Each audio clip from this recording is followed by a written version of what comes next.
So they give us find slope of secant lines. They give us the function y equals square root of x. They give us a graph, and then they give us the questions. So all we're going to do is to find the slope of the secant lines, we're just going to plug these x's into this formula and then get a point. Because we can only find a slope if we have 2 points. So we start with x equals 1. So all I'm going to do is plug in x equals 1 into this formula. You get square root of 1 equals 1. So you will get x is 1, and then when you plug it in, square root of 1 is 1, so y equals 1. And that's how I got y1. Now to find the slope, now that we have the slope, let's say I drew the slope right here. All I'm doing is drawing a point, and let's say it's on the graph, and then I draw a line that crosses both of them. So I'm just finding the slope of that line. Okay, so let's go on. So all you do is you use this formula, because this is the slope formula. So which point you use first doesn't matter. It just only matters that you use it in the same order, and I'll explain that. So y2, I picked this one to be y2, so I'm going to say 2 minus y1, so this will be 1, so minus 1, x2, 4, minus 1, this will be x1.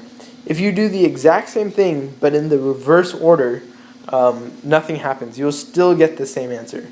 So just pick one.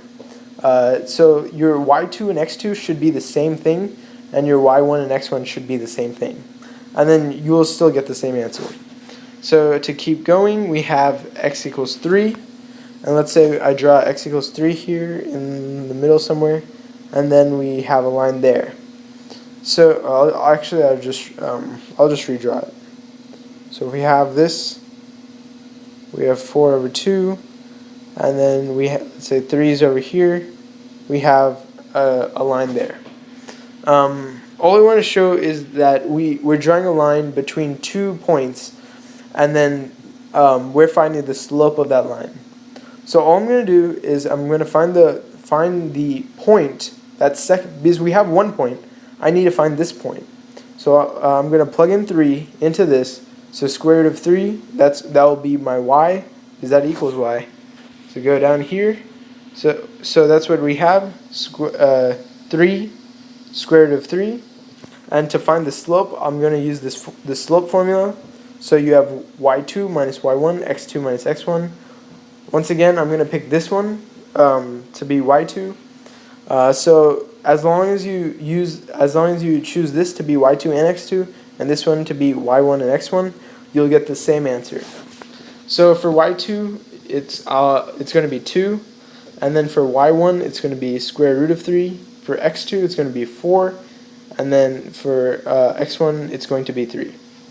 So this is going to give you 0.2679 over 1, and since divided by 1 it's the same thing, will be your answer.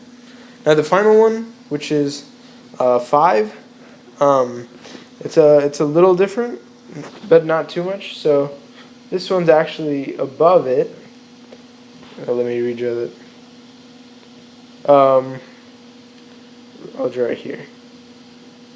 So if you have it like this, and this is 4, it's going to be above, so it's going to have a slope like that.